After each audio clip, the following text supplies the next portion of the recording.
অতীতের ভয়ানক কিছু স্মৃতি ভুলে যাওয়া ক্রাইম স্টোরি রাইটার শিবা পুলিশকে কেস সলভে সাহায্য করতে শিবা বিকৃত লাশের চেহারাগুলোকে রিকনস্ট্রাকশন করে লাশের পরিচয় খুঁজে বের করে। কিন্তু শান্ত এই শহরে হঠাৎ এক সকালে 3টা পুলিশ স্টেশনের সামনে পাওয়া যায় মানুষের শরীরের কাটা পোড়া কিছু বিভৎস অংশ। প্রশ্ন হলো, যে লাশের মুখই গায়েব তার পরিচয় খোঁজা কি এতটাই সহজ? তবে সিরিয়াল কিলিং এর জটিল এই কেস সলভ করতে গিয়ে জানা যায় শুধু এই লাশ না, শহরের বিভিন্ন কবরস্থান থেকে কেউ আরো বেশ কিছু লাশ তুলে নিয়ে গেছে। এমনই ক্রাইম থ্রিলার আর সাসপেন্সে ভরা গল্প নিয়ে আজ এক্সপ্লেইন করব সম্প্রতি মুক্তিপ্রাপ্ত মুভি রানাম আরাম থারাভেল, যেখানে রানাম অর্থ ভয়ঙ্কর যুদ্ধ আর আরাম থারাভেল অর্থ ভালো কাজের সুযোগ পাওয়া। এই নামের সাথে গল্পের সম্পর্ক বুঝতে গল্পের শেষ তো অবশ্যই দেখতে হবে, কারণ গল্পের শেষ টুইস্ট আপনাকে চমকে দিতে বাধ্য। আন্ধেরির তারা জেলায় পুলিশের একটা টিম কারো লাশ দাফন করছে আর একটা লোক বসে লাশের স্কেচ আঁকাচ্ছে। একজন পুলিশ অফিসার জিজ্ঞেস করে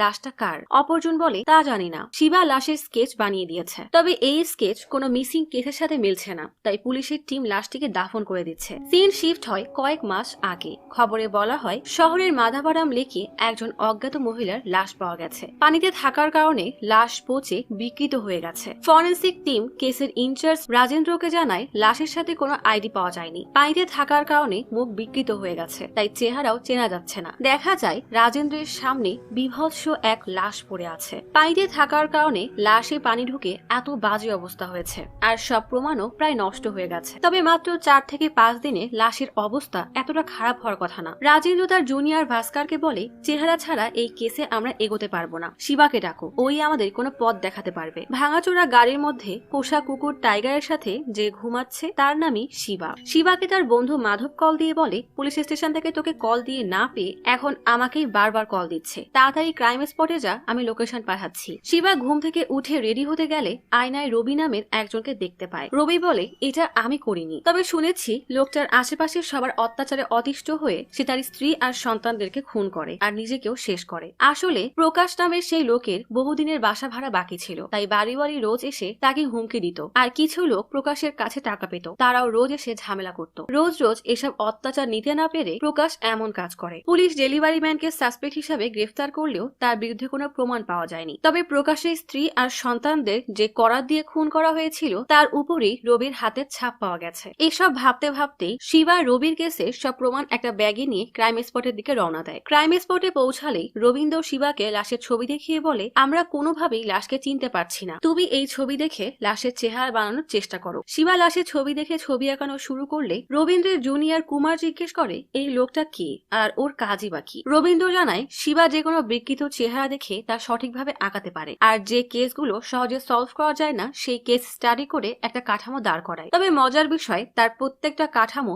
আসল কেসের সাথে মিলে যায়, অর্থাৎ শিবা যে কোনো কেস খুব সহজেই সমাধান করতে পারে। কুমার জিজ্ঞেস করে কিন্তু এমন লোকের সাহায্য পুলিশ কেন নিবে? রবীন্দ্র বলে আসলে প্রত্যেক পুলিশ স্টেশনেই এমন লোক থাকে, তবে তাদের পরিচয় সবসময় গোপন রাখা হয়। শিবা লাশের মুখ আঁকিয়ে রাজেন্দ্রকে দিলে রাজেন্দ্র জিজ্ঞেস করে তাহলে প্রকাশের কেসের কি হলো? শিবা একটা ফাইল দিয়ে বলে এতে আমি সব লিখে দিয়েছি। আসলে প্রকাশের অনেক টাকা লোন হয়ে গিয়েছিল আর এই লোন শোধ করতে না পারার জন্য স্ত্রী সন্তানদেরকে খুন করে নিজে আত্মহত্যা করে। এতে ওই ডেলিভারি ম্যান রবির কোনো হাত নেই। ডেলিভারির সময় প্রোডাক্ট দেখাতে গেলে ওই করাতের উপরে রবির হাতের ছাপ পড়ে যায়। আসলে রবি নির্দোষ। রাতে শিবা এবং মাধব বারে বসে ড্রিঙ্কস করছিল। শিবা হঠাৎই মাধবকে বলে আমি প্রথম ওকে কবে দেখেছিলাম? মাধব বেশ বিরক্ত হয়ে বলে আজ থেকে 5 বছর আগে একটা শুটিং স্পটে সে আসে। সেদিন কাবিয়া ওই শুটিং স্পটে অ্যাসিস্ট্যান্ট ডিরেক্টর হিসেবে জয়েন করেছিল। শিবা এই শুটিং স্পটের কো ডিরেক্টর। শিবা ক্রু মেম্বারদেরকে বলে আমি বললেই ফুলের পাপড়িগুলো ফেলবে। ঠিক তখনই কাবিয়া গাড়ি থেকে নেমে আসে। সেখানে আসলেই প্রথম দেখাতেই শিবা হা করে তাকিয়ে থাকে। নিজের অজান্তেই ফুল বলতেই ক্রু মেম্বাররা নায়িকা ভেবে কাবিয়ার উপরেই ফুল ফেলে দেয়। মাধব এসে বলে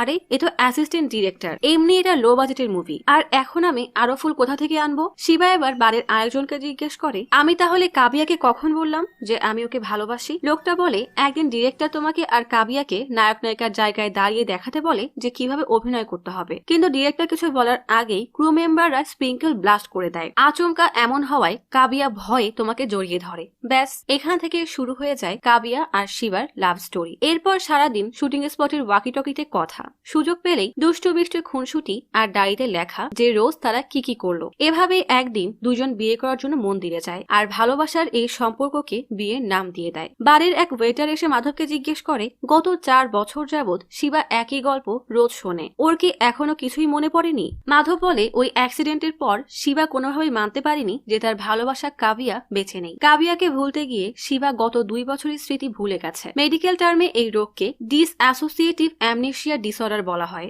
ডক্টর বলেছে সুস্থ হওয়ার জন্য গত 2 বছরের স্মৃতির সাথে জড়িত সবকিছু শিবার কাছে রাখতে। তাই শিবা অ্যাক্সিডেন্টে সেই গাড়িতেই ঘুমানো শুরু করে। কাবিয়া যে ব্যান্ডে গান গাইতো সেই ব্যান্ডে যাওয়া শুরু করে আর দুজনের লেখা ডায়েরিও পড়া শুরু করে। সবার থেকে শোনা বিবরণ মতে রোজ কাবিয়ার চেহারা আঁকানোর চেষ্টা করে। মাধব শিবাকে বলে একদিন তুমি হঠাৎ করেই আমাকে ভিডিও কল দিয়ে বিয়ের কথা বললে আর এরপরেই অ্যাক্সিডেন্ট হয়। শিবা সেই সব কথা মনে করার বৃথা চেষ্টা করছিল। ঠিক তখনই কিছু গুন্ডার দল এসে শিবার উপরে অ্যাটাক করে, কারণ শিবার জন্য তাদেরকে পুলিশ ধরেছিল। অর্থাৎ এই গুন্ডাদের কোনো কেসের স্টোরি শিবার বলার কারণেই গুন্ডারা ধরা পড়েছিল। শিবার জন্য তারা এত প্ল্যানিং করে খুন করার পরও ধরা পড়ার রাগে শিবাকে মারতে আসে। শিবাও সব গুন্ডাকে মেরে শায়েস্তা করে দেয়, কিন্তু মারামারির সময় হঠাৎই শিবা একদম সোজা হয়ে দাঁড়িয়ে থাকে। সম্ভবত তার ব্রেনে কোনো সমস্যার কারণে সে আর এক পাও এগোতে পারে না, স্ট্যাচুর মতো দাঁড়িয়ে শুধু দেখতেই থাকে। তাই গুন্ডারা আবারও শিবাকে মারা শুরু করে। কিছুক্ষণ পর শিবা সুস্থ হতেই সব গুন্ডাকে মেরে শুইয়ে দেয়। এদিকে গভীর রাতে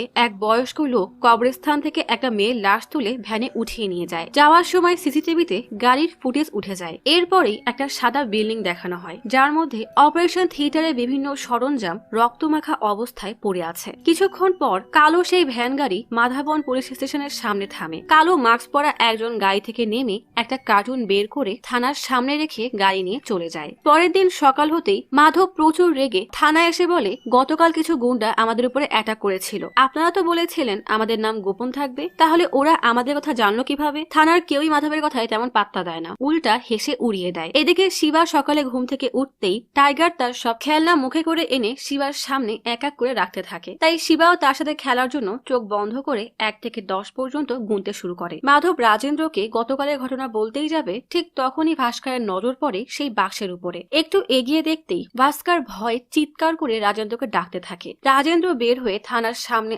আসতেই এক কনস্টেবল বলে থানার সামনে একটা বাক্স পড়ে আছে, সেই বাক্সে 2টা পোড়া পা রাখা। মুহূর্তের মধ্যেই থানার সামনে ভিড় জমে যায়। রাজেন্দ্র এসে বাক্সের মধ্যে তাকাতেই দেখে বিভৎস 2টা কাটা পা আর একটা অর্ধপোড়া মাস্ক। রাজেন্দ্র বলে তাড়াতাড়ি ভিড়ের সবাইকে জিজ্ঞাসাবাদ করো, খবরদার কেউ যেন পালাতে না পারে। এদিকে মাধব শিবাকে কল দিয়ে বলে দেখো আমরা এদের সাহায্য করি আর এরা উল্টা আমাকে থানায় বন্দি করে রেখেছে, তুমি তাড়াতাড়ি আসো। কিছুক্ষণ পরেই থানার সামনে মিডিয়ার ভিড় জমে যায় আর ফরেনসিক টিম প্রমাণ সংগ্রহ করার চেষ্টা করছে। শিবা থানার সামনে চায়ের দোকানে বসে দূর থেকে সেই কার্টুন অবজার্ভ করছে। এইসব দেখে মাধব এসে রাগ করে বলে তোকে আমি ডাকলাম আর তুই এখানে কেন বসে আছিস? দিন দুপুরে থানার সামনে মানুষের এমন পোড়া পা দেখে রাজেন্দ্র বেশ ভরকে গেছে। ঠিক তখনই অন্য এক থানা থেকে কল দিলে ভাস্কর কল রিসিভ করে। ভাস্কর জানায় পেরাম্বর থানার সামনেও একটা কার্টুনে 2টা পোড়া হাত পাওয়া গেছে। দেখা যায় এই কার্টুনেও একটা অর্ধপোড়া মাস্ক রাখা। ভাস্কর জানায় ফরেনসিক টিমের প্রাথমিক তদন্ত শেষে পোড়া হাত দুটো এখন মর্গে পাঠানো হচ্ছে। রাজেন্দ্র পেরাম্বর থানার দিকে যাওয়ার সময় শিবাকে তার সাথেই নিয়ে নেয়। গাড়িতেই অন্য এক থানার কনস্টেবল কল দিয়ে জানায় তাদের এলাকায় তারাও এমন একটা কার্টুন পেয়েছে যার মধ্যে একটা পোড়া শরীর পাওয়া গেছে আর সেই পোড়া শরীরের উপরে অর্ধপোড়া মাস্ক রাখা। সাথে সাথেই সারা দেশের খবরে এই পোড়া লাশের বিভিন্ন টুকরা পাওয়ার খবর জানানো হয়। রাজেন্দ্র পোস্টমর্টম রুমে এসে দেখে লাশটির সব অংশকে একসাথে রাখা হয়েছে, তবে লাশের মাথা এখনো পাওয়া যায়নি। মাধব শিবাকে জিজ্ঞেস করে মাথা না পেলে কি লাশ শনাক্ত করা যাবে? শিবা বলে ফিঙ্গারপ্রিন্ট বা ডিএনএ এর মাধ্যমে লাশ শনাক্ত করা সম্ভব। এদিকে রাজেন্দ্র লাশ দেখে কিছুই বুঝতে পারছে না, তাই মর্গ থেকে বের হয়ে আসে। ডক্টর জানায় লাশের বডি পার্ট দেখে মনে হচ্ছে ভিকটিম মুসলমান, কারণ ভিকটিমের সুন্নাতে খাতনা করা হয়েছিল। বাকি বিস্তারিত ময়নাতদন্তের পরেই বলা যাবে। রাজেন্দ্র শিবাকে ডেকে বলে এই কেসে তোমার সাহায্য লাগবে, কারণ খুনি লাশের সারা শরীরে পারফিউম ঢেলেছে, যেন আমরা ডগ স্কোয়াড দিয়ে কোনো ক্লু না খুঁজে পাই। ভেতরে গিয়ে লাশটা দেখো, হয়তো তুমি কোনো ক্লু পেতে পারো। শিবা মর্গের ভেতরে এসে হ্যান্ডগ্লোভস পরে খুব ভালোভাবে লাশটাকে অবজার্ভ করতে থাকে। অর্ধপোড়া মাস্ক লাশের মাথার অংশে রেখে মোবাইলে ছবি তুলে নেয়। শিবা বের হয়ে এসে রাজেন্দ্রকে বলে খুনি লাশের বিভিন্ন অংশ পুড়িয়ে থানার সামনে কেন রাখলো? কোনো সাধারণ খুনি কখনোই এই কাজ করবে না। আমার মনে হয় খুনি পুলিশকে কোনো মেসেজ দেওয়ার চেষ্টা করছে। এই কথা শোনার সাথে সাথেই রাজেন্দ্রর চোখে মুখে চিন্তার ছাপ স্পষ্ট ফুটে ওঠে। রাতে শিবা সব ছবি বের করে বোর্ডে টাঙিয়ে দেখছিল। ঠিক তখনই মাধব এসে বোর্ডে পোড়া লাশের ছবি দেখে বলে সামান্য এক লাশের ছবি আঁকিয়েছিলি, তাই গুন্ডারা তোকে মারতে এসেছিল। তুই কেন আবার এসব ঝামেলা জড়াচ্ছিস? এই কেসে ইনভলভ না হয় ভালো। দেখা গেল কেউ তোকে আর আমাকে এমন পোড়া লাশ বানিয়ে কার্টুনে রেখে দিল। কিন্তু কে শোনে কার কথা? শিবা সেই পোড়া মাস্ক দেখে লাশের চেহারা বানানোর চেষ্টা করতে থাকে। এদিকে রাজেন্দ্র কেসের কোনো ক্লু খোঁজার চেষ্টা করছে, কিন্তু কোনো ক্লু না পেয়ে বেশ চিন্তায় আছে। ঠিক তখনই শিবা মাস্কে ছবি পাঠালে রাজেন্দ্র শিবাকে কল দিয়ে বলে, তুমি এই কেসে কাজ করা বন্ধ করে দাও। শিবা কিছু বলার আগেই রাজেন্দ্র কল কেটে দেয়। কিছুক্ষণ পরে রাজেন্দ্র থানা থেকে তার গাড়ি নিয়ে বেরিয়ে পড়ে। গল্প চলে আসে 2 দিন পরে। মাধব শিবাকে জিজ্ঞেস করে, রাজেন্দ্র ফোন না ধরলে তোর থানায় যাওয়ার কি দরকার? শিবা বলে, আমার কিছু প্রশ্নের উত্তর লাগবে। থানার ভেতরে কাউকে না দেখে মাধব ভেতরে খোঁজ দিতে গেলে দেখি সব অফিসার একটা রুমে মিটিং করছে। এখানে নতুন এক মহিলা অফিসার এসেছে। কনস্টেবল মাধবকে জানায় 2 দিন ধরে রাজেন্দ্র মিসিং, তাই রাজেন্দ্রর জায়গায় নতুন এই মহিলা অফিসারকে পাঠানো হয়েছে। মাধব আর কুমার এসে দেখে শিবা বোর্ডে টাঙানো তারই আঁকা একটা স্কেচের দিকে তাকিয়ে আছে। কুমার বলে, এমন কোন মেয়ের ছবি মিসিং কেসের কোনো মেয়ের সাথে মেলেনি। শিবা বলে, হয়তো এই মেয়েটার মিসিং কমপ্লেন করাই হয়নি। কুমার যেতেই মাধব বলে, 2 দিন যাবত রাজেন্দ্র স্যার মিসিং, তার বদলে নতুন এক অফিসার এসেছে। থানায় আর না আসাই ভালো। শিবা বোর্ডে থাকা স্কেচটার ছবি তুলে নেয়। খবরে বলা হয় ইন্সপেক্টর রাজেন্দ্র মিসিং হওয়ায় তার বদলে ইন্দুজা নামের এক অফিসারকে পাঠানো হয়েছে, যে এই রাজেন্দ্র মিসিং কেসের সাথে পোড়া লাশের কেসও সলভ করবে। এদিকে ইন্দুজা ভাস্করকে বলে রাজেন্দ্রর কল লিস্ট চেক করতে, কোনো সন্দেহজনক কিছু পেলে জানাতে, আর রাজেন্দ্র যেসব গুরুত্বপূর্ণ কেস সলভ করেছে তার ফাইল নিয়ে আসতে। ভাস্কর রাজেন্দ্রের কল লিস্ট আনলে দেখা যায় রাজেন্দ্র সর্বশেষ শিবার সাথেই কথা বলেছিল। ভাস্কর বলে, শিবা আমাদের থানার ক্রাইম রিপোর্টার, প্রায় থানায় আসে। ইন্দুজা বলে, ঠিক আছে, ওকে আগামীকাল থানায় ডাকো। রাতে শিবা লাশের সাথে পাওয়া মাস্কের ব্যাপারে গুগলে সার্চ করলে জানতে পারে এই মাস্কের মাধ্যমে লাশ বোঝানো হয়। পরের দিন ইন্দুজা পোস্টমর্টম রিপোর্ট নিতে আসলে শিবা এসে জানায় 3 থেকে 4 দিন আগে পোড়া শৈলের বিভিন্ন অংশ কার্টুন করে 3টা ভিন্ন ভিন্ন জায়গায় পাওয়া গিয়েছিল, আর প্রত্যেক কার্টুনে একটা অর্ধপোড়া মাস্ক ছিল। এই মাস্ক দিয়ে লাশ বোঝানো হয়, আর আমার ধারণা মতে এই লাশের টুকরাগুলো 3 জন আলাদা মানুষের। ঠিক তখনই পোস্টমর্টমের ডক্টর ইন্দুজাকে ভেতরে ডাকে। ডক্টর জানায় খুনি যেভাবে লাশ থেকে শৈলের অংশগুলো কেটেছে তা দেখে মনে হচ্ছে কোন ডক্টর খুব সময় নিয়ে অপারেশন ব্লেড দিয়ে সুন্দর করে কেটেছে, আর লাশের টুকরাগুলো 3 জন আলাদা মানুষের, সবার বয়স 30 থেকে 40-এর মাঝে হবে। তবে পোড়া হাত দুটো কোনো মহিলা ভিকটিমের। প্রমাণ নষ্ট করার জন্য খুনি ভিকটিমদের শরীর টুকরো টুকরো করে কেটে পুড়িয়েছে, অর্থাৎ এই সব খুনি পূর্ব পরিকল্পিত। ইন্দুজা শিবাকে জিজ্ঞেস করে রাজেন্দ্র সেদিন শিবাকে কি বলেছিল। শিবা বলে, আমি কোনো ক্লু পেয়েছি কিনা জিজ্ঞেস করছিল, কারণ আমি তার কেসের ক্রাইম স্টোরি রাইটার ছিলাম। ইন্দুজা বলে, ঠিক আছে, আমি যখন ডাকবো তুমি থানায় আসবে। রাতে ইন্দুজা ভাস্করকে বলে, থানার গত 10 দিনের সিসিটিভি ফুটেজ ঘেটে তেমন কোনো ক্লুই পেলাম না। থানার সামনে এসে খুনি কার্টুন রেখে গেল, অথচ এর কোনো ফুটেজ নেই, এটা কিভাবে সম্ভব? কমিশনার ইন্দুজাকে ঝাই দিয়ে বলে, তুমি এখনো কোনো ক্লু পেলে না, আমি আমার সিনিয়রদেরকে কি জবাব দিব? ইন্দুজা বলে, রাজেন্দ্র স্যার যেদিন মিসিং হয়েছে সেদিনের সিসিটিভি ফুটেজ ডিলিট করা হয়েছে। রাজেন্দ্র যে কেস নিয়ে কাজ করছিল তার কিছু কিছু কেসের এফআইআর থেকে ছবি মিসিং, আর এফআইআর এর কোনো কপিও নেই। রাজেন্দ্র স্যারের বিষয়ে সন্দেহজনক কিছু পাওয়া যায়নি, তবে আমার ধারণা মতে হয়তো এই এফআইআর এর কপি এবং ফুটেজ রাজেন্দ্র নিজেই গায়েব করেছে, নয়তো তাকে কিডন্যাপ করার আগে কেউ গায়েব করে দিয়েছে। ইন্দুজা ভাস্করকে ডেকে বলে, রাজেন্দ্র স্যারের সব কেসের বিষয়ে শিবা জানে, তাই আমাদেরকে ওর সাথে কথা বলতে হবে। এদিকে শিবার হঠাৎ সেই বোর্ডে টাঙানো স্কেচের কথা মনে পড়ে। 2 মাস আগে এক মহিলা এসে থানায় কমপ্লেন করেছিল তার মেয়ের লাশ কবর থেকে গায়েব হয়ে গেছে, আর কার্টুনে পাওয়া মাস্ক দিয়ে লাশ বোঝানো হয়েছে। অর্থাৎ কিছু একটা বুঝতে পেরে সকাল হতেই থানায় এসে ইন্দুজাকে বলে 2 মাস আগে এক মহিলা এসে কমপ্লেন দিয়েছিল তার মেয়ের লাশ গায়েব হয়ে গেছে। আমার কেন যেন মনে হচ্ছে এই লাশ মিসিং এর কেসের সাথে এই কেস জড়িত, কিন্তু কনস্টেবল কুমার জানায় লাশ গায়েবের কেস বলে তারা তেমন একটা পাত্তা দেয়নি, তাই এই কেসের কোনো এফআইআরও নেই। ইন্দুজা বলে, তাহলে কাল সকালে ওই মহিলাকে কবরস্থানে ডাকো। মহিলাটি এসে তার মেয়ের কবর দেখিয়ে দিলে ইন্দুজা ভাস্করকে বলে, শহরের মধ্যে যতগুলো থানা আছে সব থানায় জিজ্ঞেস করো আর কোথাও এমন লাশ মিসিং এর কেস ফাইল হয়েছে কিনা। এক এক করে সব থানায় ফোন করে জিজ্ঞেস করা হলে জানা যায় 10 দিন আগেই সেন্ট্রাল সেমেটি থেকে লাশ গায়েব করা হয়েছে। ভাস্কর কল দিয়ে জানায় এই পর্যন্ত শহরে 8টা লাশ মিসিং এর কেস ফাইল হয়েছে, এর মাঝে 4 থেকে 5টা কেসের এফআইআর নেই। তবে শিবার আঁকা স্কেচের সাথে একটা লাশের চেহারার মিল পাওয়া গেছে। মেয়েটার লাশ 10 দিন আগেই সেন্ট্রাল সেমেটি থেকে গায়েব হয়েছিল।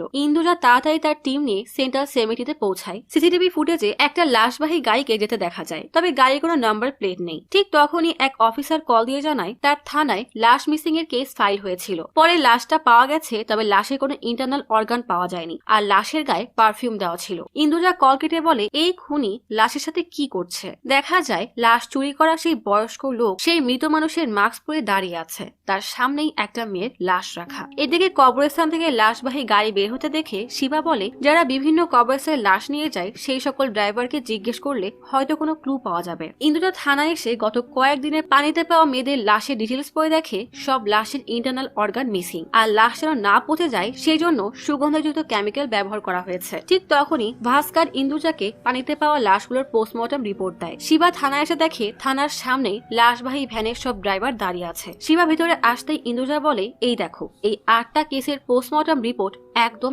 একই, সবগুলো লাশই পানিতে পাওয়া গেছে আর প্রত্যেকটা লাশের ভিতরের অর্গান বের করে নেওয়া হয়েছে, কিন্তু এদের প্রত্যেককে অর্গান সহ দাফন করা হয়েছিল। রহস্যজনক বিষয় হলো সবগুলো লাশের উপরই সুগন্ধযুক্ত কেমিক্যাল ব্যবহার করা হয়েছে যেন লাশ পচে না যায়। প্রশ্ন হলো লাশের ইন্টারনাল অর্গান দিয়ে খুনি কি করবে? ঠিক তখনই কনস্টেবল লাশবাহী গাড়ির এক ড্রাইভারকে এনে বলে এই লোকই ওই মেয়েটার লাশ কবরস্থানে নিয়ে গিয়েছিল। লোকটা জানায় সেদিন সে ওই লাশ নিয়ে যায়নি, তার জায়গায় অন্য এক ভারপ্রাপ্ত ড্রাইভারকে পাঠিয়েছিল যারা ইমার্জেন্সিতে সার্ভিস দেয়। তবে আমরা এমন ড্রাইভারের অন্যান্য ডিটেইলস কালেক্ট করি না, শুধুমাত্র ড্রাইভারের লাইসেন্স দেখি। ইন্দুজা বলে সব ড্রাইভারকে কবরস্থানের সিসিটিভি ফুটেজের ওই গাড়ি দেখাতে। সবাই এক এক করে ফুটেজ দেখে, কিন্তু কেউই গাড়ি চিনতে পারে না। এক বৃদ্ধ এসে গাড়ি দেখে চিনতে না পেরে বের হতে গেলেই হঠাৎ কি ভেবে আবার এসে কুমারের হাতে নিচে থাকা কিলার মাস্ক দেখিয়ে বলে 2 বছর আগে ঠিক এমনই একটা মাস্ক আমি আমার গাড়িতে দেখেছিলাম। শিবা অবাক হয়ে জিজ্ঞেস করে, তুমি এতটা নিশ্চিত হলে কিভাবে? লোকটা বলে, আমি সেদিন কাজে যাইনি, তাই আমার জায়গায় হোয়াটসঅ্যাপ গ্রুপ থেকে একজন ভারপ্রাপ্ত ড্রাইভারকে পাঠিয়েছিলাম। সে এসে গাড়ি নিয়ে যায় আর কাজ শেষে ফিরিয়ে দেয়। তখন গাড়িতে এই মাস্ক পেয়েছিলাম। 1 সপ্তাহ পরে লোকটা খুব তাড়াহুড়ায় এসে মাস্ক খুঁজছিল, তারপর আমার থেকে মাস্ক নিয়ে চলে যায়। তবে তার সম্পর্কে আমি কিছুই জানি না। শিবা বলে, যেহেতু হোয়াটসঅ্যাপ গ্রুপের মাধ্যমে ভারপ্রাপ্ত ড্রাইভারকে ডাকা হয়, তাহলে থানায় থাকা সব ড্রাইভার যদি গ্রুপের রিকোয়েস্ট দেয় তাহলে নিশ্চয়ই এই লাশ চোরকে পাওয়া যাবে। সবাই রিকোয়েস্ট দেওয়ার সাথে সাথেই সকল অ্যাক্টিং ড্রাইভার তাদের ড্রাইভিং লাইসেন্সের ছবি তুলে পাঠায়। কুমার সব ছবি সেই বৃদ্ধ লোককে দেখালে লোকটা একজনের ছবি দেখে বলে এইটাই সেই লোক। ভাস্কর সাথে সাথেই সেই লোকের আইডির প্রিন্ট বের করে ইন্দুজাকে দিয়ে বলে এই সেই সাসপেক্ট, নাম কৈলাস। ইন্দুজা বলে তাড়াতাড়ি কৈলাসের ফোনের লোকেশন ট্রেস করো। টেকনিক্যাল টিম কৈলাসের লোকেশন ট্রেস করে জানানোর সাথে সাথেই ইন্দুজা লোকেশনে পৌঁছে দেখে কৈলাস অন্য এক ড্রাইভারের গাড়ি নিয়ে এসেছে। মৃতের আত্মীয় স্বজন চলে গেলে কৈলাস চারিপাশে ফাঁকা দেখে শয়তানের মতো হাসতে থাকে। গাড়ির ড্রাইভারকে গাড়ি দিয়ে স্কুটি নিয়ে যেতেই ইন্দুজা তার টিমকে অ্যালার্ট করে বলে তাড়াতাড়ি কৈলাসকে ফলো করো। ভাস্কর আর ইন্দুজা কৈলাসকে ফলো করলে দেখা যায় কৈলাস শহর থেকে দূরে একটা সাদা বিল্ডিং এ ঢুকছে। কৈলাস বিল্ডিং এ ঢুকে সিঁড়ি দিয়ে উপরে উঠে একটা রুমে এসে গান চালিয়ে পাগলের মতো নাচতে শুরু করে। এদিকে শিবা কেসের সব ক্লু মিলিয়ে নতুন ক্লু বের করার চেষ্টা করছে। টাইগার বল নিয়ে এসে শিবার সাথে খেলতে চাইলে মাধব বলে শিবা এখন আমাদের সাথে খেলবে না, চল আমি তোর সাথে খেলবো। বলেই চোখে হাত দিয়ে 1 থেকে 10 পর্যন্ত গুনতে থাকে। আর টাইগার তার সব খেলনা রেখে ক্লু রাখে যে সে কোথায় লুকাচ্ছে। এদিকে ইন্দুজা তার টিমকে বলে বাসার আশেপাশে ভালো করে দেখতে। বাসার পেছনে নেম প্লেট ছাড়া লাশবাহী ভ্যান কাপড় দিয়ে ঢাকা অবস্থায় পাওয়া যায়। ইন্দুজা সবাইকে তার ওয়াকিটকি বন্ধ করতে বলে ভালো করে গাড়ি চেক করতে থাকে। এদিকে মাধব টাইগারের খেলনা অনুসরণ করে এগিয়ে দেখে টাইগার সেখানে নেই। টাইগারকে ডাকলে সে অন্য এক রুম থেকে দৌড়ে আসে। মাধব বলে, ও তুই আমাকে ভুল ক্লু দিয়ে বোকা বানাচ্ছিস? মাধবের কথা শুনে শিবার মনে পড়ে তাহলে কি তারা ভুল ক্লু ফলো করে অন্য পথে হাঁটছে। আবারও সব শুরু থেকে ভাবতে শুরু করে। থানার সিসিটিভি ফুটেজ ডিলিট হওয়ার পরেই রাজেন্দ্র মিসিং হয়। লেকে অনেকগুলো মেয়ের লাশ পাওয়া যায় আর থানার সামনে 3টা বাক্স। এদিকে ইন্দুজা পুরনো সেই বাসার দরজার সামনে আসতেই ভেতর থেকে গানের আওয়াজ শুনতে পায়, কিন্তু ঠিক তখনই ভাস্করের ওয়াকিটকি বেজে উঠলে কৈলাস সতর্ক হয়ে যায়। ভাস্কর আসলে ওয়াকিটকি বন্ধ করতে ভুলে গিয়েছিল। ইন্দুজা তার টিমমেটদেরকে তাড়াতাড়ি দরজা ভাঙতে বলে। এদিকে শিবা ইন্দুজার লোকেশনে রওনা দেয়। ইন্দুজা ভিতরে ঢুকে কয়েকটা রুমে খুঁজতেই কৈলাসকে দেখে বন্দুক তাক করে, কিন্তু কৈলাস হঠাৎই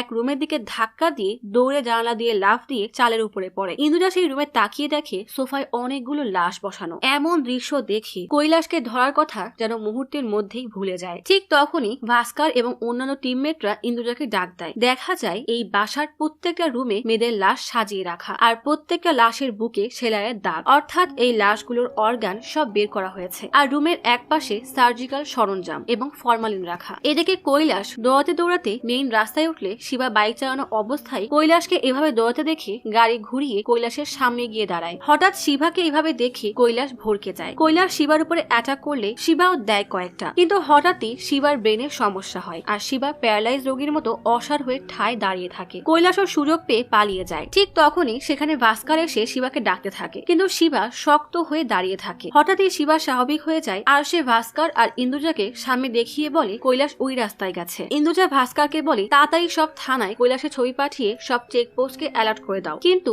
এত খোঁজাখুঁজির পরও কৈলাস কৈলাসকে পাওয়া যায় না। পরের দিন সকালে একজন মহিলা কনস্টেবল ইন্দুজাকে কল দিয়ে জানায় কোলাথুর থানার সামনে একটা কার্টুনে পোড়া মাথা পাওয়া গেছে, আর এই পোড়া মাথার সাথে অর্ধ পোড়া একটা মাস্কও আছে। শিবা পোড়া মাথার ছবি দেখে লাশের মুখ আঁকাতে থাকে, কিন্তু শিবাদার ছবি আঁকায় সেটা দেখে সবাই অবাক হয়ে যায়, কারণ এই মাথাটা আর কারণ না বরং কৈলাসের। ভাস্কর শিবাকে জিজ্ঞেস করে তুমি কৈলাসের ছবি কেন আঁকালে? ঠিক তখনই আবারও শিবা স্ট্যাচুর মতো দাঁড়িয়ে থাকে। ইন্দুজা শিবাকে বলে কৈলাসই তো এই সব খুন করছে, তাহলে তুমি কৈলাসের ছবি কেন আঁকালে? শিবার এই রোগের নাম ট্রান্সিয়েন্ট ইসেমিক অ্যাটাক, যাকে মিনি স্ট্রোকও বলা হয়। এর ফলে ব্রেনের কিছু অংশে রক্ত চলাচল বন্ধ হয়ে যায় আর ব্রেনে অক্সিজেন পৌঁছায় না, তখন রোগী প্যারালাইজ রোগীর মতো হয়ে যায়। খবরে বলা হয় ফেসিয়াল রিকনস্ট্রাকশন আর্টিস্ট শিবা পোড়া মাথার ছবি আঁকিয়ে জানিয়েছে এই লাশ এই সিরিয়াল কিলিং এর খুনি কৈলাসের। তাহলে প্রশ্ন হলো কৈলাসকে কে খুন করেছে? ইন্দুজার পুলিশ স্টেশনে বসে নিউজ দেখছিল, ঠিক তখনই কমিশনার বলে সিচুয়েশন হাতের বাইরে চলে যাচ্ছে, আর মিডিয়া এসব কি বলছে? এই শিবাটাই বা কে? ওর এই কেসের সাথে সম্পর্ক কি? তুমি বলেছিলে কৈলাস এই খুনগুলো করছে, তাহলে ওকে কে খুন করলো? তুমি যদি এক সপ্তাহের মধ্যে এই কেস সলভ করতে না পারো তাহলে এই কেস সিআইডির কাছে দিয়ে দেওয়া হবে। ইন্দুজা ঠিক আছে বলেই ফোন রেখে বেশ চিন্তায় পড়ে যায়, কারণ কেসটা দিন দিন আরো জটিল হয়ে যাচ্ছে। ভাস্কর এসে ইন্দুজার পাশে দাঁড়ালে ইন্দুজা বেশ রাগ দেখিয়ে বলে আমরা কিছু একটা মিস করে যাচ্ছি। ভাস্কর জিজ্ঞেস করে কি হয়েছে? ইন্দুজা বলে আমি ভেবেছিলাম কেস সলভ হয়ে গেছে, কিন্তু এখন তো পুরো কেসের মোড়ই ঘুরে গেল। শিবা একটা বড় আয়নার সামনে দাঁড়িয়ে কৈলাসের অবয়ব কল্পনা করছে। নিমিষেই কর্পূরের মতো কৈলাস মিলিয়ে যায়। ঠিক তখনই শিবার ফোনে ইন্দুজার কল আসে। ইন্দুজা শিবাকে একটা ক্যাফেতে ডেকে পাঠায়। ইন্দুজা অনেকটা হতাশ হয়ে বলে আমি ক্লান্ত হয়ে পড়েছি, আমার সিনিয়রদের চাপ বেড়েই যাচ্ছে, আর এদিকে আমার কাছে কোনো ক্লু নেই যে রাজেন্দ্রর সাথে আসলে কি হয়েছিল। মিডিয়াও নিজের মতো কাহিনী বানাচ্ছে। ভালো হবে তুমি এই কেস থেকে দূরে থাকো। আমরা বাক্সগুলো যে লোকেশনে পেয়েছি তার সাথে এই কেসের নিশ্চয়ই কোনো না কোনো কানেকশন আছে, কিন্তু কৈলাস তোমার হাত থেকে পাওয়ালো কিভাবে? শিবা বলে অ্যাক্সিডেন্টের পর থেকে অতিরিক্ত মানসিক চাপ পড়লেই আমি প্যারালাইজড হয়ে যাই। আমার নর্মাল হতে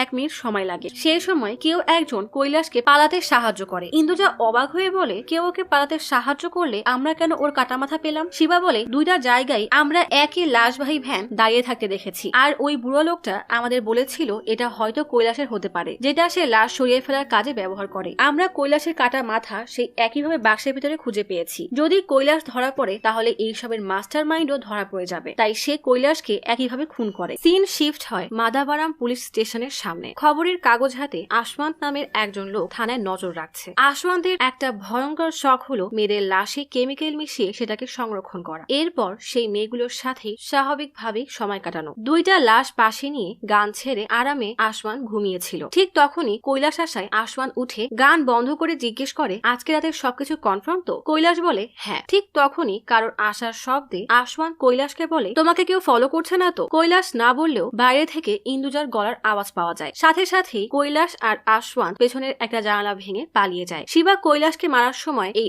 আশওয়ান্তই ঝোপের আড়াল থেকে দেখছিল। শিবা কিছুক্ষণের জন্য প্যারালাইজড হয়ে গেলে সে কৈলাসকে পালাতে সাহায্য করে। পুলিশ স্টেশনের সামনে আসলে দেখা যায় রাত হয়ে গেছে। আশওয়ান্ত তখনও বসে সবকিছু নজরে রাখছে। ইন্দুজা এসে ভাস্করকে শিবার কাছে পাঠালে ভাস্কর তার বাইক নিয়ে সোজা শিবার বাড়ি এসে শিবাকে বলে আমাকে ইন্দুজা ম্যাডাম বলে পাঠিয়েছেন আপনি যেন এই কেসে আর ইনভলভ না হন, এমনকি স্টেশনে আসতেও মানা করেছে। কিন্তু প্রশ্ন হলো কৈলাসকে কে খুন করতে পারে? শিবা নিজের নোটিশ বোর্ডে এই কেসের সাথে সংযুক্ত সবকিছুর ক্লু টাঙিয়ে রেখেছে। সেটার দিকে তাকিয়েই বলে জানি না। ঠিক তখনই বাইরে টাইগারের আওয়াজ শুনে শিবা সতর্ক হয়ে বলে আপনার সাথে কেউ এসেছে? ভাস্কর বলে না। ভাস্করের চোখের মণিতে কাউকে আসতে দেখে শিবা তাকে ধাক্কা দিয়ে সরিয়ে দেয়। কালো মুখোশ পরা একজন তাদের উপরে অ্যাটাক করে। ভাস্করের মাথায় বাড়ি মেরে তাকে অজ্ঞান করে দেয়, কিন্তু শিবার সাথে না পেরে লোকটা পালিয়ে গেলে শিবাও তার পিছু নেয়। বাড়ি থেকে বেরিয়ে লোকটা রাস্তার লাইট ভেঙে দেয় যেন শিবা তার মুখ দেখতে না পারে। শিবার অনেক চেষ্টার পরও লোকটা পালিয়ে যায়। ভাস্করকে রাকশিদ হাসপাতালে নিয়ে গেলে প্রাথমিক চিকিৎসার পরই তাকে ছেড়ে দেওয়া হয়। ভাস্কর শিবাকে জিজ্ঞেস করে তুমি কি ওকে চিনতে পারোনি বা ওর চেহারা দেখোনি? শিবা কিছুটা বিব্রত হয়ে বলে এসব পরে বলা যাবে, এখন বাসায় যান। ভাস্করকে একটা অটোতে তুলে দিলে ভাস্কর অটো থেকে মাথা বের করে পেছনে শিবার দিকে তাকায়। ভাস্করকে তাকাতে দেখে শিবার রাজেন্দ্রের কথা মনে পড়ে যায়। তার চোখের সামনে যেন সব ভাসছে। রাজেন্দ্র মিসিং,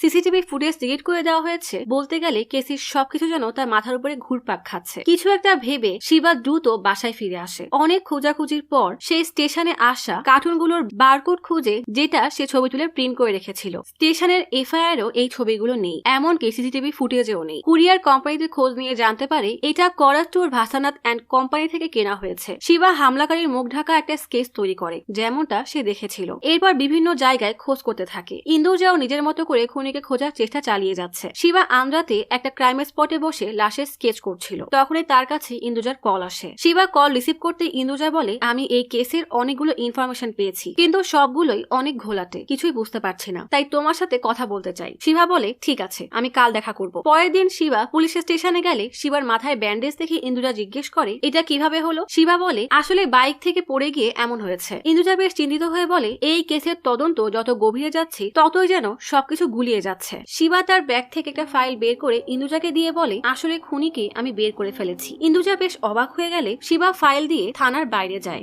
ইন্দুজা ফাইল পড়তে শুরু করে। কালকি এভিল হাসপাতালে বাচ্চা ডেলিভারি নার্স হিসেবে কাজ করত। তার 12 বছরের একটা মেয়ে আছে, নাম আদিনী। আদিনী চার্চে দাঁড়িয়ে প্রার্থনা করে বলে, মা বলেছে মেয়েরা বাচ্চা ডেলিভারির সময় অনেক কষ্ট পায়, তুমি তাদের কষ্ট কমিয়ে দাও। প্রার্থনা শেষে আদিনী চার্চে বসে মায়ের জন্য অপেক্ষা করছিল। কালকি একটা বাচ্চা ডেলিভারি করিয়ে চার্চে আসলে মাকে দেখে আদিনী দৌড়ে মায়ের কাছে যায়। আদিনী অনেক খুশি হয়ে জিজ্ঞেস করে, ছেলে হলো নাকি মেয়ে? কালকি একটা গোল্ড ফিশ আদিনীর হাতে দিয়ে বলে, ছেলে। আদিনী খুশি হয়ে মাছটা অ্যাকুয়ারিয়ামে রাখতে চলে যায়। এভাবেই মা আর মেয়ের জীবন হাসি মজায় বেশ ভালোই কাটছিল। কালকি একদিন আদিনীকে স্কুলে নিয়ে যাওয়ার পথে আদিনী একটা ডেভেলপার কোম্পানির পোস্টার দেখিয়ে বলে, আমাদেরও একটা ফ্ল্যাট কেনা উচিত। কালকি বলে, হ্যাঁ, একদিন কিনবো। এই ডেভেলপার কোম্পানিতেই শিবা খোঁজ খবর নিতে এসেছিল। রাতে কালকিকে একা একা বসে থাকতে দেখে আদিনী সারিথাকে ফোন করে বলে, মাকে দেখে মনে হচ্ছে সে অনেক একা হয়ে গেছে। সারিথা কালকির বন্ধু, তারা একই হাসপাতালে নার্সের কাজ করে। সারিথা বলে, আমি আছি, তুমি আছো, কালকির একা লাগবে কেন? আদিনী বলে, আমরা কি মায়ের জন্য যথেষ্ট? সারিথা হেসে বলে, এসব নিয়ে তোমার ভাবতে হবে না, কাল স্কুল আছে, ঘুমিয়ে পড়ো। আদিনী ঠিক আছে বলে ফোন রেখে দেয়। পরের দিন হাসপাতালে সারিথা কালকিকে বলে, আমার মনে হয় তোমার নতুন ভাবে সব শুরু করা উচিত। গতকাল আদিনী একদম তোমার মায়ের মতো কথা বলছিল, তোমারও এসব নিয়ে ভাবা উচিত। সারিথার মুখে এসব শুনে কালকিও বেশ চিন্তায় পড়েছে। রাতে আদিনীকে খাবার খাইয়ে দিয়ে কালকি বলে, আমাকে নিয়ে অনেক চিন্তা করো তাই না? আদিনী বলে, কেন, করা উচিত না? কালকি বলে, তা না, তবে আমি তো বেশ খুশি আছি। তোমার কথা বলো, তোমাকে একটা বাবা চাই? আদিনী বলে, না, আমার মাই আমার জন্য যথেষ্ট। এভাবে বেশ হাসি খুশি ভাবে মা আর মেয়ের দিন কাটছিল। দিনটা ছিল আদিনী জন্মদিনের আগের দিন। দুজনে স্কুলে যাওয়ার জন্য রেডি হয়ে বাড়ি থেকে বের হচ্ছিল। আদিনী কালকিকে বলে, আমার তো কালকে জন্মদিন, মনে আছে? আমাকে সারপ্রাইজ দিবে না? কালকি হেসে বলে, সেটা নিয়ে তোমার ভাবতে হবে না। আদিনী স্কুলে চলে গেলে কালকি নতুন ফ্ল্যাট গোছগাছ করে। এটাই সেই ফ্ল্যাট যেটা আদিনী দেখে কিনতে চেয়েছিল। ঠিক তখনই কালকির ফোনে একটা কল আসে। কল ধরতেই একজন নার্স কালকিকে জানায় আদিনীর বড় একটা অ্যাক্সিডেন্ট হয়েছে। এই কথা শুনে কালকির পুরো পৃথিবী যেন থমকে যায়। কালকি জিজ্ঞেস করে, আদিনী এখন কোথায়? নার্স বলে, আমরা ওকে জিএস হাসপাতালে নিয়ে যাচ্ছি। কালকি বলে, ওকে এবেল হাসপাতালে নিয়ে যাও, আমি এখনই আসছি। আদিনীকে এবেল হাসপাতালে নিয়ে গেলে কালকেও কিছুক্ষণের মধ্যেই হাসপাতালে পৌঁছায়। ঠিক তখনই শাড়ি পরা একজন মহিলাকে হাসপাতালে আনা হয়। মেয়ের চিন্তায় কালকির অবস্থা এত খারাপ দেখে সারিথা তাকে সান্ত্বনা দেয়। ডক্টর সুরেশ চেক করে জানায় আদিনীর ব্রেনে হেমাটোমা হয়েছে, খুব তাড়াতাড়ি একটা অপারেশন করতে হবে, তবে ছোট একটা সার্জারি। খরচ নিয়ে চিন্তা করতে হবে না, কারণ আদিনীর সব খরচ হাসপাতাল দিবে। কালকি আর কিছু না ভেবেই প্রার্থনা করার জন্য চার্চে চলে যায়। চার্চের সামনে আসতেই সারিথা কালকিকে কল করে। কালকি কল রিসিভ করতেই সারিথা কাঁদতে কাঁদতে বলে, আদিনী মারা গেছে। কালকির পুরো দুনিয়া যেন অন্ধকার হয়ে যায়। হাত থেকে ফোন ফেলে কালকি জ্ঞান হারিয়ে ফেলে। আশেপাশে থাকা মানুষজন এগিয়ে আসে। অপরদিকে আদিনীর লাশ মর্গে রাখা হয়। কালকির জ্ঞান ফিরতেই সে হাসপাতালে চলে আসে। মর্গে গিয়ে আদিনীর লাশ দেখে কালকির পাগলামি যেন আরো বেড়ে যায়। সে কিছুতেই বিশ্বাস করতে পারছে না তার বেঁচে থাকার একমাত্র অবলম্বন, তার একমাত্র মেয়ে মারা গেছে। হঠাৎই কালকির মনে হয় আদিনী নিঃশ্বাস নিচ্ছে। কালকি দৌড়ে তার মেয়েকে নিয়ে আবারও হাসপাতালের বাইরে আনে। সবাইকে বোঝানোর চেষ্টা করে আদিনী বেঁচে আছে, কিন্তু ডক্টর নির্মলা বলে ও অনেক আগেই মারা গেছে। ভিতরে চলো, এখানে দাঁড়িয়ে এমন সিন ক্রিয়েট করো না। কালকি কাঁদতে কাঁদতে ডক্টরকে বলে, আমার মেয়ে মর্গে থাকা অবস্থায় বেঁচে ছিল, এর মানে তোমরাই আমার মেয়েকে কিছু করেছো। এটা তো তোমাদেরই হাসপাতাল, আমি তোমাদের কাউকে ছাড়বো না। বলেই কালকি কমপ্লেন করতে থানায় চলে আসে। কালকির সাথে সারিথাও এসেছে। কালকি থানায় এসে পাগলের মতো উদ্ভট কথা বলতে থাকে। তখন ডিউটিতে রাজেন্দ্র ছিল। রাজেন্দ্র বলে, আপনি শান্ত হন, এভাবে আমরা আপনার সাহায্য করতে পারবো না, আপনি ভাস্করের কাছে কমপ্লেন লেখান। কালকি ভাস্করের কাছে কমপ্লেন লেখায়। ঠিক তখনই রাজেন্দ্র ডক্টর সুরেশকে কল করে জানায় আপনার হাসপাতালের নামে কমপ্লেন লেখাতে এসেছে। ডক্টর সুরেশ বলে, আপনি প্লিজ তাড়াতাড়ি হাসপাতালে আসুন। রাজেন্দ্র হাসপাতালের স্টাফ কোয়ার্টারে। ডক্টর নির্মলা আর তার তার স্বামী সুরেশের সাথে দেখা করতে যায়। নির্মলা হাত জোর করে রাজেন্দ্রকে অনুরোধ করে বলে কিছু একটা করে হাসপাতালকে বাঁচান। রাজেন্দ্র বলে কিন্তু এতে আমার লাভ কি? সুরেশ বলে এসব নিয়ে আপনাকে ভাবতে হবে না, আমরা আপনার খেয়াল রাখবো। রাজেন্দ্র কিছু একটা ভেবে বলে একটা উপায় আছে, হাসপাতালের মর্গটা জ্বালিয়ে দিন, সবগুলো লাশ জ্বলে গেলে পোস্টমর্টম করেও কোনো কিছু প্রুভ হবে না, তাই এটাই আপনাদের জন্য ভালো হবে। নির্মলা আর সুরেশ রাজি হয়ে যায়। এদিকে পুলিশ স্টেশনের বাইরে বসে সাইথা কান্না করছে। পাশেই কালকি তার কাঁধে মাথা রেখে নিশ্চুপ হয়ে আদিনের কথা ভাবছে। কালকি বলে আমাদের ওকে বাইরে ফেলে আসা উচিত হয়নি। এরপর সাইথা একটা অটো ঠিক করে দেয়। কালকি উঠে হাসপাতালে যাওয়ার জন্য বের হয়। সাইথা থানায় থেকে যায়, কারণ রাজেন্দ্র তাদের বাইরে অপেক্ষা করতে বলেছিল। হাসপাতালে আসতেই কালকি দেখে বাইরের সবাই দাঁড়িয়ে আছে, আর হাসপাতালের মর্গ দাউ দাউ করে আগুনে জ্বলছে, মানে তার আসতে অনেক দেরি হয়ে গেছে। আর এর আগেই সুরেশরা মর্গে আগুন লাগিয়ে দিয়েছে। ফায়ার সার্ভিসের লোক এসে আগুন নেভানোর চেষ্টা করছে। কালকি হাসপাতালের বাইরে বসেই অসহায়ের মতো কান্না করতে থাকে। আগুন নিভে যাওয়ার পর যখন একে একে পুড়ে যাওয়া লাশগুলো বের করে আনা হচ্ছিল, তখন আদিনীর লাশের হাতটা কলকিকে স্পর্শ করে। হাজার হোক মা বলে কথা, মেয়ের স্পর্শ বুঝে কালকি আরো ভেঙে পড়ে। এদিকে কালকি এসব সহ্য করতে না পেরে আদিনের জন্য কেনা নতুন ফ্ল্যাটের বিল্ডিং এর ছাদ থেকে লাফিয়ে আত্মহত্যা করে। সিন শিফট হয় বর্তমানে। ইন্দুজা এতক্ষণ কালকির পুরো ঘটনা শিবার দেওয়া ফাইলেই পড়ছিল। শিবা এতক্ষণ থানার বাইরে বসে চা খাচ্ছিল। ভাস্কর তাকে ডেকে নিয়ে গেলে শিবা ইন্দুজাকে আসতে দেখে তার দিকে এগিয়ে যায়। ইন্দুজা বলে তুমি এই কাগজে যা লিখেছো তার সবই আমি ইনকোয়ারি করে বের করেছি, এগুলো সবই সত্য। তবে একটা জিনিস বুঝতে পারছি না, আমার তদন্ত মতে বডি পার্ট গুলো নির্মলা, সুরেশ আর আসলামের। কালকে যদি বেঁচে না থাকে তাহলে এসব কে করছে? শিবা বলে এসব কালকি করছে। ইন্দুজা অবাক হয়ে বলে কিন্তু কালকি তো মারা গেছে। শিবা বলে এটার কোনো প্রমাণ নেই, কালকি হয়তো আত্মহত্যা করার চেষ্টা করেছিল, কিন্তু কেউ তার লাশ দেখেনি, হয়তো সে বেঁচে আছে আর নিজের মেয়ের খুনের প্রতিশোধ নিচ্ছে। ইন্দুজা বলে জানা গেছে সুরেশের ছেলে আশওয়ান্ত কয়েকদিন ধরে নিখোঁজ। শিবা বলে হ্যাঁ ঠিকই শুনেছেন, কিছুক্ষণ আগে আমরা যে দানবরূপী আশওয়ান্তকে দেখেছিলাম সে সুরেশের ছেলে। শিবা বলে হতেই পারে আশওয়ান্ত এই কেসের সাথে যুক্ত, হয়তো কালকির নেক্সট টার্গেট আশওয়ান্ত বা রাজেন্দ্র, এমনকি ভাস্কর স্যারও হতে পারে। ভাস্কর পাশে দাঁড়িয়ে ছিল। এসব শুনে ভাস্কর মাথা নিচু করে দাঁড়িয়ে থাকে। ইন্দুজা ভাস্করকে কালকি আর আশওয়ান্তের ছবি সব থানায় পাঠিয়ে দিতে বলে। সব জায়গায় পুলিশের চেকপোস্ট বসানো হয়। ইন্দুজা চেকপোস্টে সব চেক করছিল, ঠিক তখনই তার কাছে একটা ফোন আসে। ইন্দুজা জানতে পারে রাজেন্দ্রর ফোন রাত 9:30 থেকে অন আছে। ইন্দুজা কিছুটা অবাক হয়ে সাথে সাথেই ফোর্স নিয়ে রওনা হয়। রাজেন্দ্র লোকেশন জানা গেছে এটা শোনার পর থেকেই ভাস্কর বেশ চিন্তায় পড়ে যায়। গাড়িতে বসে ভাস্কর সেদিনের কথা মনে করতে থাকে, যেদিন কালকি আত্মহত্যা করেছিল। রাজেন্দ্র ভাস্করকে বলে আদিনীর কেস ফাইল বন্ধ করার জন্য কালকির কাছ থেকে সাইন নিয়ে আসো, কিন্তু ভাস্করের চোখের সামনে কালকির ছাদ থেকে লাফ দিয়ে একটা গাড়ির উপরে পড়ে। এই দৃশ্য দেখে ভাস্করের অনেক খারাপ লাগে। সিন শিফট হয় বেশ কিছু বছর পর। এতদিনে কালকি সুস্থ হয়ে উঠেছে, আর কালকিকে সুস্থ করে তুলেছে ভাস্কর। কালকি ভাস্করকে বলে তোমরা আমার মেয়ের সাথে সব প্রমাণও জ্বালিয়ে দিয়েছো। ভাস্কর বলে সুরেশ, নির্মলা, রাজেন্দ্র, আসলাম, কৈলাস, এমনকি সুরেশের ছেলে আশওয়ান্ত এসবের সাথে জড়িত। তুমি ওই হাসপাতালে কতদিন ধরে কাজ করেছো জানি না, তবে ওই হাসপাতালে অনেকদিন ধরেই এমন ঘটনা ঘটছিল।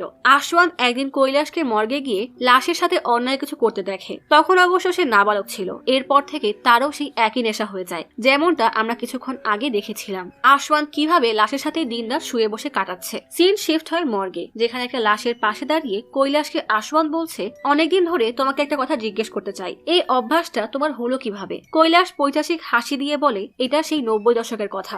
একবার একটা নামকরা অভিনেত্রীর লাশ আমাদের হাসপাতালের মর্গে এসেছিল, ব্যাস তখন থেকেই আমি এই নেশায় পড়ে গিয়েছিলাম। এরপর সেখানে আসলাম চলে আসে। আসলাম সিসিটিভি ফুটেজ নিয়ে আশওয়ান্তকে ব্ল্যাকমেল করতে থাকে। আশওয়ান্ত তাকে রোজ টাকা দিয়ে মুখ বন্ধ রাখতে বলে। সুরেশ যখন আদিনীর অপারেশন করছিল তখন তার হার্টবিট বন্ধ হয়ে গিয়েছিল, তাকে মর্গে আনা হলে কৈলাস আদিনীর সাথেও একই কাজ করে। এরপর সে কল দিয়ে আশওয়ান্তকেও আসতে বললে সেখানে আশওয়ান্ত আসে। কিছুক্ষণ পর তারা দুজন যখন বের হচ্ছিল ঠিক তখনই সেখানে কালকি আসে। কালকি পাগলের মতো মর্গে গিয়ে আদিনীকে ঝাঁকাতে ঝাঁকাতে আহাজারি করলে আদিনী তখন নিঃশ্বাস নেয়। সুরেশ রাজেন্দ্রকে জানায় আমার ছেলের লাশের প্রতি আকর্ষণ আছে, যাকে মেডিকেলের ভাষায় বলা হয় নেক্রোফেলিয়া, তবে সেগুলো লাশ হওয়ার কারণে আমাদের তেমন কোনো সমস্যায় পড়তে হয়নি। রাজেন্দ্র কিছুটা বিরক্ত হয়ে বলে তাহলে এখন দেখুন কিরকম ঝামেলায় পড়েছেন। এরপর রাজেন্দ্রর কথায় কৈলাস মর্গে আগুন লাগিয়ে দেয়। ভাস্কর কালকিকে বলে আমি সব বাইরে দাঁড়িয়ে শুনছিলাম, কিন্তু আমার করার কিছুই ছিল না, তাই তুমি যখন কোমাতে ছিলে তখন আমি নিজে তোমার খেয়াল রাখবো বলে ঠিক করি। ভাস্কর কালকির কাছে ক্ষমা চায়। কালকি ঠিক করে তার মেয়ের সাথে হওয়া অন্যায়ের বদলা নিবে।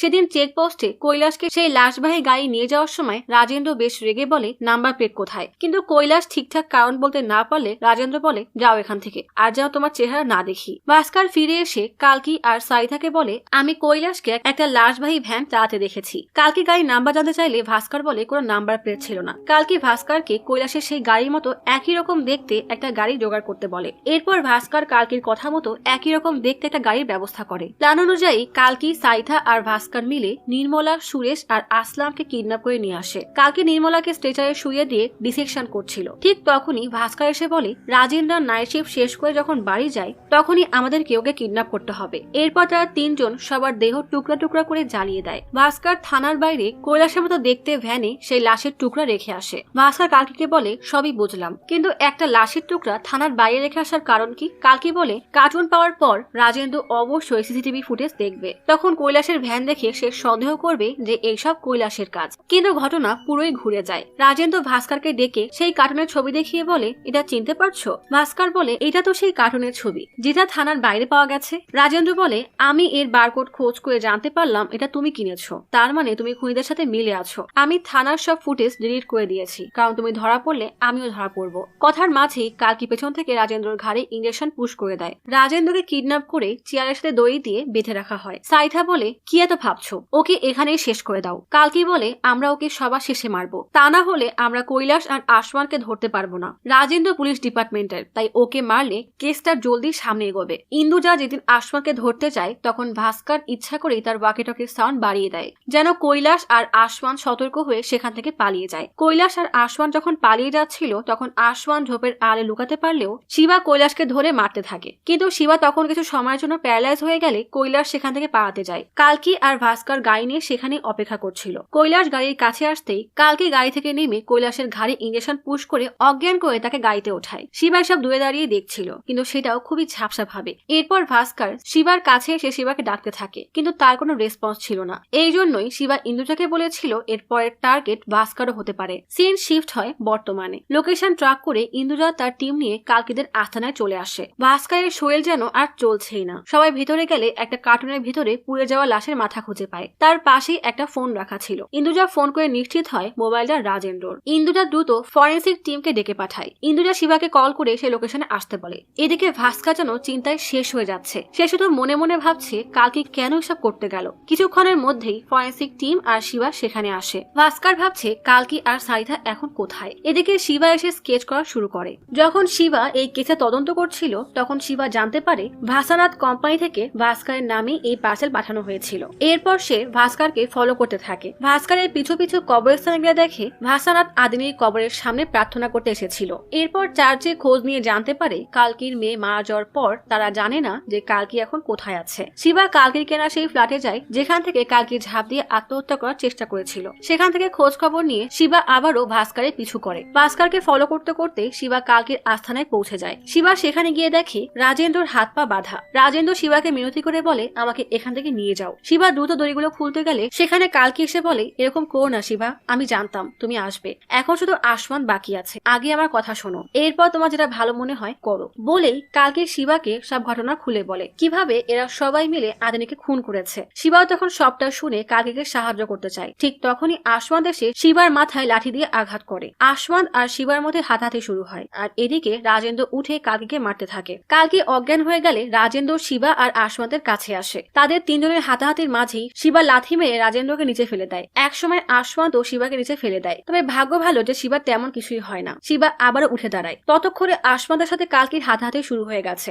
আসমান কালকির পেটে ছুরি মারে। শিবা এসেও তাকে আটকাতে পারে না, কারণ সে আবারও প্যারালাইজড হয়ে গেছে। রাজেন্দ্র সেখানে এসে শিবাকে চেপে ধরে আসমানকে বলে তাকিয়ে কি দেখছো, ওকে মারো। ঠিক তখনই শিবা আবারও স্বাভাবিক হয়ে যায়। তাই আসমান তাকে মারতে গেলে শিবার কপালের পাশে কেটে যায়। শিবা ঘুরে দাঁড়িয়ে আসমান আর রাজেন্দ্রকে ছুরি মারে। এই জন্যই থানায় যাওয়ার সময় শিবার মাথায় ব্যান্ডেজ ছিল। কালকে শিবাকে বলে কেউ যেন ওদের লাশ ট্রেস করতে না পারে। এরপর একইভাবে তাদের লাশ জ্বালিয়ে দেওয়া হয়, কিন্তু রাজেন্দ্রর লাশ টুকরো করা হয় না। শিবা বলে তাহলে আসমানের মাথা এখানেই রেখে দাও। সেখান থেকে বের হয়ে শিবা আর সাইদার সাথে দেখা করলে সাইথা বলে কালকে কি হয়েছে শিবা, ও এখন কোথায়? শিবা বলে আমাদের দ্রুত একটা অ্যাম্বুলেন্স নিয়ে আন্দায় যেতে হবে। শিবা আর সাইথা ডক্টর সেজে একটা অ্যাম্বুলেন্স নিয়ে রাজেন্দ্রর লাশ নিয়ে আন্দাতে চলে যায়, কারণ পুলিশ হুট করে কোনো লাশ এমন অবস্থায় পেলে শিবাকেই ডাকবে স্কেচ করে দেওয়ার জন্য। আর ঠিক সেটাই হয়েছিল। শিবা যখন স্কেচ করছিল তখনই তাকে ইন্দুজা কল দেয়। রাজেন্দ্র লাশের স্কেচ করতে গিয়ে নিজের মতো করে একটা মানুষের ছবি এঁকে পুলিশকে দেয়, যেন তারা বুঝতে না পারে এটা আসলে রাজেন্দ্র।